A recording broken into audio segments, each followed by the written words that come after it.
हाइना यानी लकड़बग्गा इस जंगल का ऐसा दरिंदा है जो दूसरों का शिकार छीनने में माहिर तो होते ही हैं, बल्कि शेर जैसे खतरनाक जानवर पे हमला करने में भी नहीं डरते। इनकी ऊंचाई 2 फीट 4 इंच से 2 फीट 7 इंच तक, लंबाई 3 से 5 फीट तक होती है और इनका वजन 40 से 77 किलो तक होता है। लकड़बग्गों को उनका शिकार जिंदा या मुर्दा कभी भी कहीं भी मिल जाए तो वो उसे खाने में पीछे नहीं हटते। जंगल में एक हाथी मरने वाला है और कई मांसाहारी जानवरों को इसके मरने का बेसब्री से इंतजार है, क्योंकि अगर ये हाथी मर गया तो इनका लगभग 1 महीना इसी से गुजर जाएगा। इस हाथी के मरने के बाद कई सारे गिद्ध इसे खाना शुरू कर देते हैं, तभी भूखे लकड़बग्गे भी अपनी भूख मिटाने आ जाते हैं। ये लकड़बग्गा तो हाथी के पेट के अंदर जाकर ही उसे खाने लगता है और लगभग 1 महीने बाद इस हाथी को ये पूरा खा जाते हैं। जिंदगी एक दूसरे पे निर्भर ही होती है। जैसे एक लकड़बग्गे को देखकर ये शेरनियां उसे मारने के लिए दौड़ती हैं,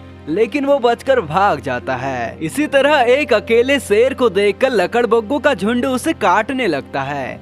हालांकि इन्हें शेर से खुद की डर भी है, लेकिन थोड़ा थोड़ा करके ये शेर को घायल कर सकते हैं। तभी वहाँ एक दूसरा शेर आ जाता है जो अपने दोस्त को इन लकड़बग्गों से बचा लेता है। यहाँ तेंदुआ बड़ी मेहनत से एक सुअर का शिकार कर रहा होता है, लेकिन इसके शिकार पर लकड़बग्गे की नजर पड़ जाती है। और जंगल में जब किसी के शिकार पर लकड़बग्गे की नजर पड़ जाए तो निश्चित ही वो शिकार अब लकड़बग्गे का ही हो जाता है। तेंदुए ने अभी इस सुअर को अच्छे से मारा भी नहीं, ये लकड़बग्गा दूसरी ओर से उसके शिकार को खाने लगता है। लेकिन यहाँ इन लकड़बग्गों का झुंड मिलकर इस जैबरे का शिकार कर लेता है। लकड़बग्गे इस जंगल के दरिंदे इसलिए हैं क्योंकि ये किसी भी जानवर को मारे बिना ही उसे जिंदा ही खाना शुरू कर देते हैं। अब यहाँ इस लकड़बग्गे की नजर इस टोपी पे पड़ जाती है और अचानक ही ये उस पे अटैक कर देता है और इसे देखकर दूसरा लकड़बग्गा भी इसकी मदद के लिए आ जाता है। लकड़बग्गे लगभग 64 किलोमीटर प्रति घंटे की रफ्तार से दौड़ सकते हैं, इसलिए इनका शिकार इनसे बचकर चला जाए इसकी बहुत कम संभावना होती है। और लकड़बग्गों की बाइट फोर्स 1100 PSI होती है, जिस वजह से ये बड़े से बड़े जानवर की हड्डियां भी चबा सकते हैं। तेंदुए की तरह शेरनी ने भी सुअर का शिकार किया तो लकड़बग्गा अपना मुफ्त का हिस्सा लेने आ जाता है। शेरनी इसे भगाने के लिए इस पे अटैक करती है, लेकिन ये नहीं जाता। फिर शेरनी भी समझ जाती है ये नहीं जाएगा